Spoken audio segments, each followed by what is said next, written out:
आज का टॉपिक है साइटोकाइनेसिस। ठीक है, तो ये साइटोकाइनेसिस माइटोसिस में भी होता है, मियोसिस में भी होता है। कैरियोकाइनेसिस का मतलब न्यूक्लियस का डिवीज़न, जो कि मैं आपको पढ़ा चुकी हूँ। तो न्यूक्लियस का डिवीज़न हो चुका है, इसका मतलब एक सेल में, चाहे प्लांट हो या एनिमल हो, दोनों में दो न्यूक्लियस, सेल डिवीज़न से दो न्यूक्लियस बन चुके हैं, बट अभी साइटोप्लाज्म डिवाइड नहीं हुआ। तो आज हम पढ़ेंगे बच्चों साइटोकाइनेसिस, जिसमें साइटोप्लाज्म का डिवीज़न होता है। तो क्या होता है साइटोकाइनेसिस, फटाफट से लिख लीजिए। साइटोकाइनेसिस है ना, प्लांट और एनिमल सेल दोनों में अलग अलग तरीके से होता है, क्योंकि तुम्हें पता है एनिमल्स के पास एक बहुत इंपॉर्टेंट चीज़ होती है सेंट्रियोल, और प्लांट्स के पास सेंट्रियोल या सेंट्रोजोम नहीं होते हैं।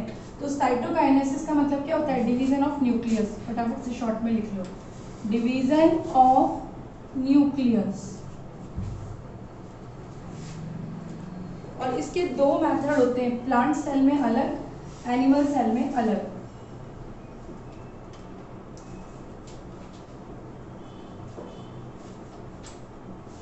प्लांट सेल में अलग और एनिमल सेल में अलग ढंग से। अरे डिवीजन ऑफ न्यूक्लियस क्यों लिखी हूँ यार मैं, सॉरी। डिवीजन ऑफ साइटोप्लाज्म, ठीक है, 2 दिन से वही चल रहा है ना। तो डिवीजन ऑफ साइटोप्लाज्म। अब देखते हैं बच्चों एनिमल सेल में किस तरह से साइटोप्लाज्म डिवाइड होता है। एनिमल सेल में होता है जो मेथड, उसका नाम है, उसका क्या नाम है, उसका नाम है कॉन्स्ट्रिक्शन एंड फरो फॉर्मेशन।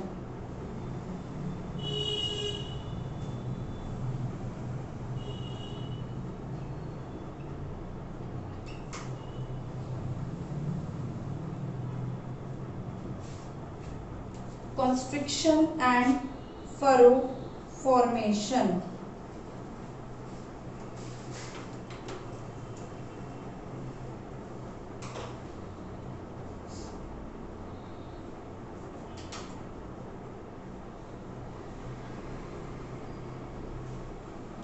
और ये जो कॉन्स्ट्रिक्शन एंड फरो फॉर्मेशन क्या होता है, बस शॉर्टकट में समझ लो, ज़्यादा डीपली हमें नहीं पढ़ना है, केवल नाम ही याद रखना था।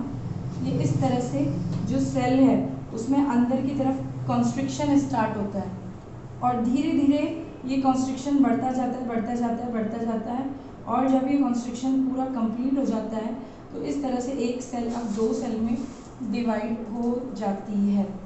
ठीक है, तो इसके अंदर आप एक चीज़ लिख लीजिए बस, मतलब इसमें जो है डिवीज़न वो बाहर से अंदर की तरफ होता है, आउटर टू इनर। और अभी हम पौधों में देखेंगे ना, तो पौधों में क्या होता है, बीच में क्या होता है, पौधों में एक सेल प्लेट बनेगी यहाँ पे, जैसे यहाँ पे तो 2 न्यूक्लियस हैं, एक इधर एक इधर। अब यहाँ पे एक सेल प्लेट, कोई हेमीसेलुलोज और वो कैल्शियम पैक्टेट की सेल प्लेट बनना शुरू होती है। इसमें कोई फरो या कॉन्स्ट्रिक्शन नहीं होता, इसमें एक सेल प्लेट बनना शुरू होती है जो अंदर से बाहर की तरफ बनती ही चली जाती है। तो जब ये कंप्लीट हो जाती है तो एक प्लांट सेल 2 प्लांट सेल में डिवाइड हो जाती है। तो कॉन्स्ट्रिक्शन एंड फरो फॉर्मेशन किस में होता है, एनिमल सेल में। और सेल प्लेट के थ्रू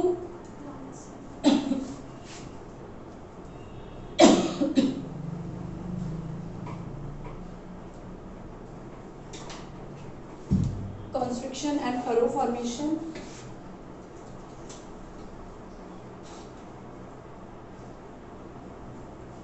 बस इससे ज़्यादा अपने लिए ज़रूरी नहीं है।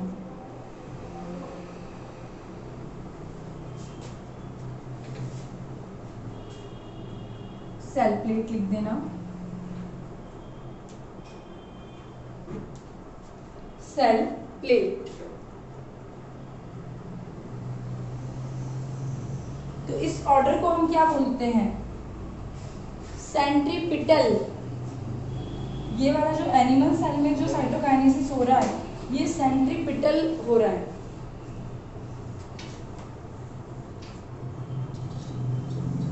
अच्छा, अब मैं अगर तुमसे क्वेश्चन पूछूं कि प्लांट सेल में कॉन्स्ट्रिक्शन क्यों नहीं होता, because the cell wall is rigid. Cell wall कैसी है, कड़क होती है, डेड होती है, रिजिड होती है, तो वहाँ पे कॉन्स्ट्रिक्शन नहीं हो सकता। जबकि एनिमल में ये जो हमारी सेल मेम्ब्रेन है इसमें क्या होता है, कॉन्स्ट्रिक्शन हो सकता है, because it is elastic in nature. तो एनिमल्स में साइटोकाइनेसिस सेंट्रीपिटल होता है, बाहर से अंदर की तरफ।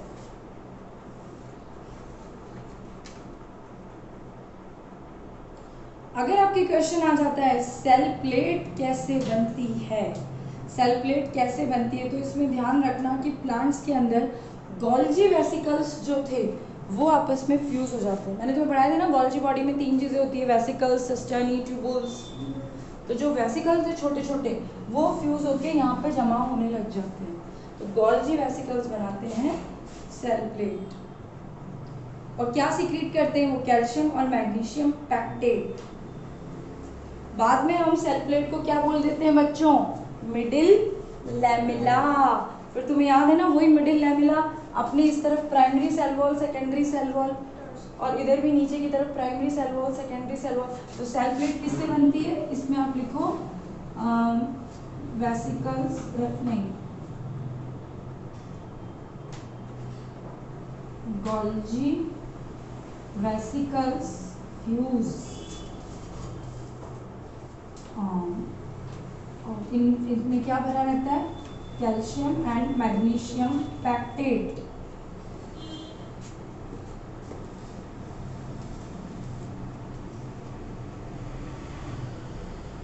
Calcium and magnesium pectate.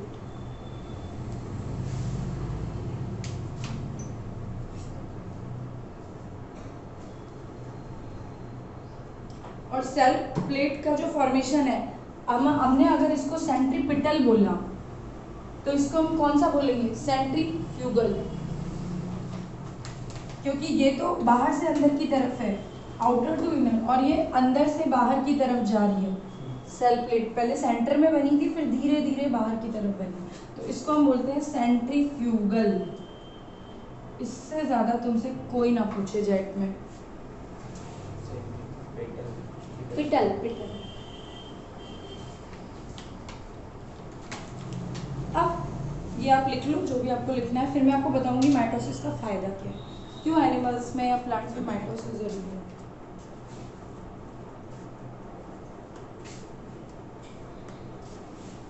समझ आ रहा है, कोई प्रॉब्लम तुम्हें शिवानी, समझ आ रहा है? इससे पूछना तुम कुछ भी दिक्कत हो तो फिर मुझसे भी पूछ लेना, ठीक है? चलो मिटाओ इसे। तो माइटोसिस का फर्स्ट सिग्निफिकेंस क्या है, माइटोसिस क्या काम आता है, किसी ऑर्गेनिज्म का डेवलपमेंट, चाहे प्लांट हो या एनिमल हो, सबके जीवन की शुरुआत जाइगोट से होती है, जो एक सिंगल सेल होता है। बार बार उसमें माइटोसिस रिपीटेड माइटोसिस से, जैसे पहले माइटोसिस है 2, 2 से 4, 4 से 8, 8 से 16, फिर लास्ट में पूरा का पूरा ऑर्गेनिज्म बन जाता है। तो ये माइटोसिस का सिग्निफिकेंट है डेवलपमेंट। शरीर का डेवलपमेंट किससे होता है, माइटोसिस से।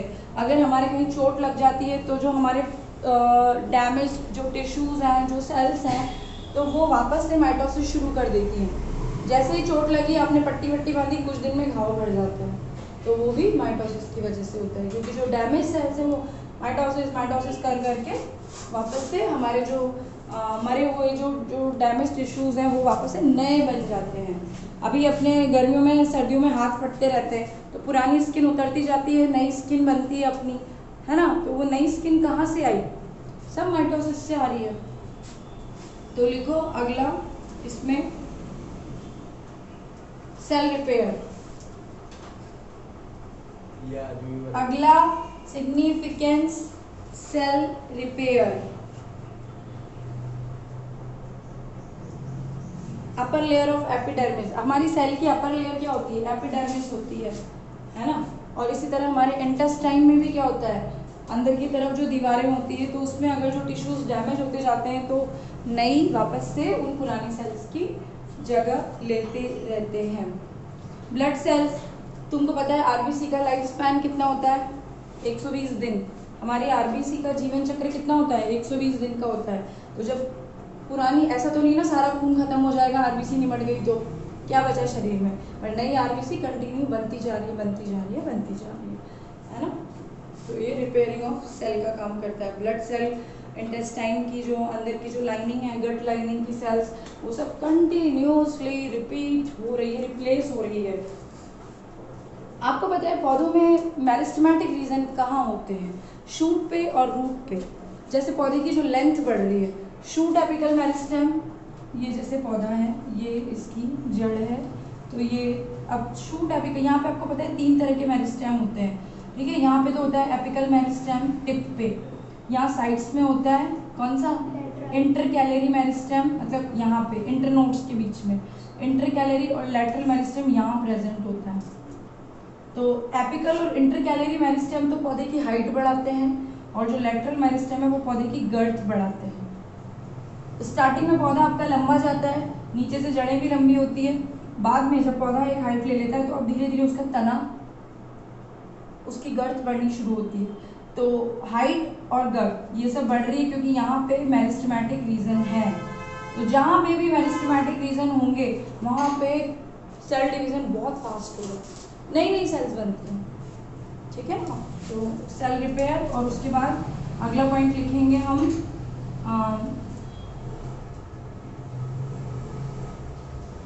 प्लांट ग्रोथ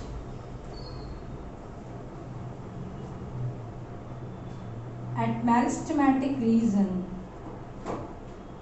मेरिस्टेमेटिक रीजन कौन सा मेरिस्टेम? एपिकल, मेन तो एपिकल मेरिस्टेम है।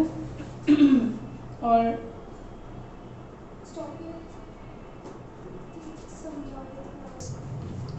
कई बार माइटोसिस में कुछ मॉडिफिकेशन हो जाते हैं, मतलब जैसा होना चाहिए एक सेल से 2 सेल वैसी नहीं बनती, कुछ अधूरे माइटोसिस हो जाते हैं। तो वो क्या होते हैं अधूरे माइटोसिस? जैसे कैरियोकाइनेसिस हो जाएगा, साइटोकाइनेसिस नहीं होगा, तो उस केस को हम बोलते हैं pre nuclear division.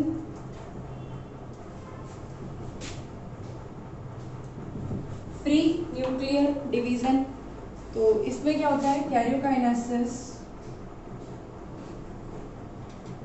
is not followed by cytokinesis, by cytokinesis। Karyokinesis होगा बट साइटोकाइनेसिस नहीं होगा। तो इसका मतलब क्या कंडीशन आ जाएगी? सेल के अंदर मल्टी न्यूक्लिएटेड कंडीशन आ जाएगी, बहुत सारे न्यूक्लियस आपको एक ही सेल में नजर आएंगे, मल्टी न्यूक्लिएटेड कंडीशन। और ऐसा किसमें होता है? एंडोस्पर्म में। एग्जाम्पल, इस कंडीशन को बोलेंगे हम मल्टी न्यूक्लिएटेड कंडीशन।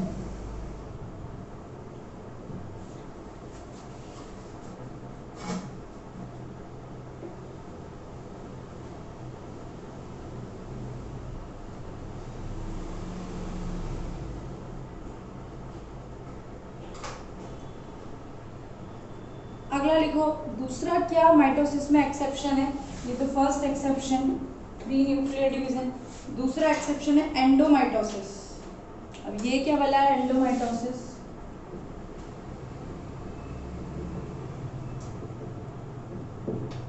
इसमें न्यूक्लियर भी डिवीजन नहीं होगा, न्यूक्लियस का केवल क्रोमोसोम का डिवीजन होता जा रहा है, यानी जीनोम बढ़ते जा रहे हैं, ठीक है ना। तो एंडोमाइटोसिस में क्या होता है?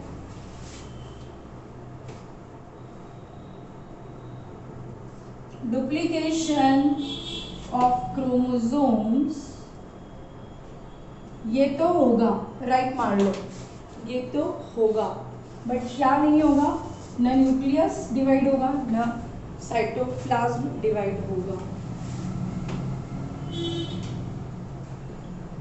डिवीजन ऑफ न्यूक्लियस नहीं होगा, तो जब यही नहीं होगा तो साइटोप्लाज्म तो कहाँ से होगा डिवाइड?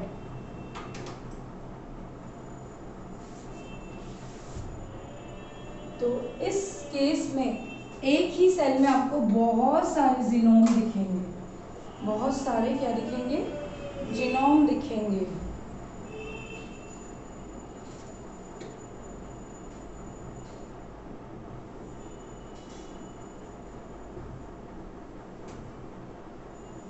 बहुत सारे आपको इसमें क्रोमोसोम्स के सेट आपको, तो increase the number of genome. तो इस केस में क्या होती है कंडीशन बच्चों, increase the number of genome.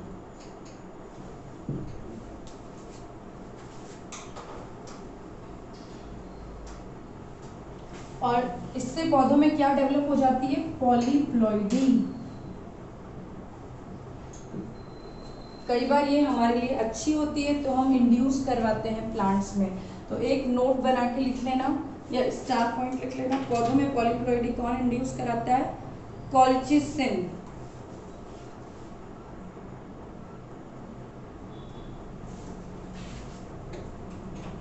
Colchicine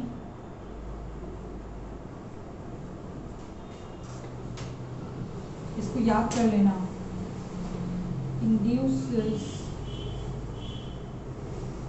polyploidy in plants।